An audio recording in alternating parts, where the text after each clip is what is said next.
মেয়েটি কলা খেয়ে খোসাটা মরুভূমিতে ছুঁড়ে ফেলে দেয়। কলার খোসাটি শুকনো মাটিতে পড়ে থাকে। ঠিক তখনই একজন লোক সেই কলার খোসার উপর পা পিছলে পড়ে যায়, আর তার হাতে থাকা তরমুজটিও নিচে পড়ে ফেটে যায়। পরের দিন সেই তরমুজ থেকেই একটি নতুন চারা গজায়, কিন্তু কিছুদিনের মধ্যেই চারাটি রোদের তাপে শুকিয়ে যেতে থাকে। তখনই টমি এটা দেখতে পায়। সে সাথে সাথে দৌড়ে গিয়ে গাছে পানি দিতে থাকে। পানি পেয়ে চারাটি কয়েক মাসের মধ্যেই সুন্দর বড় তরমুজের গাছে পরিণত হয়। এরপর থেকে টমি সেই গাছের নিচে বসে আরাম করতে থাকে। কিন্তু ঠিক তখনই সেই লোকটি আবার আসে। সে গাছটি দেখে অবাক হয়ে যায় এবং গাছটি কেটে নিয়ে যায়। গাছটি ভেঙে পড়তে দেখে টমি কাঁদতে থাকে, কারণ কেউ এখনো লাইক সাবস্ক্রাইব করেনি। এবার আমার স্ট্রবেরির ফসল খুব ভালো হয়েছে। আরে এই কি, এই খরগোশটা আমার স্ট্রবেরি গুলো চুরি করছে কেন? কি রে খরগোশ, তুই আমার স্ট্রবেরি গুলো চুরি করছিস কেন?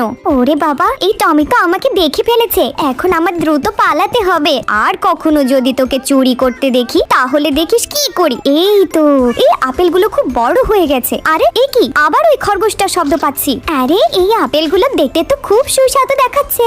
আজকে আমার দেখতেই হবে এই চোর খরগোশ কেন রোজ রোজ আমার বাগান থেকে ফলমূল চুরি করে পালায়। এই তো, এখন আমি ওর পিছু করব। বাচ্চারা, এই নাও, তোমাদের জন্য সুস্বাদু আপেল নিয়ে এসেছি। আম্মু, আপেলগুলো খেতে কিন্তু সেই মিষ্টি। এই মা খরগোশটা তাহলে রোজ রোজ এই কারণে ওই ফলমূলগুলো চুরি করতো। এখন আমি ওই বাচ্চাদের জন্য কিছু একটা করব। এই তো, এবার তো আমাদের গাজরের ফসল খুব ভালো হয়েছে, তাই ওই মা খরগোশকে চুপি চুপি গাজর দিয়ে সারপ্রাইজ দিব। আরে কোনো ভালো লোক যেন আমাকে গাজর দিয়ে গেছে। এখন এগুলো আমি আমার বাচ্চাদের খেতে দেব। বন্ধুরা, মাকে ভালোবাসলে লাইক সাবস্ক্রাইব করো।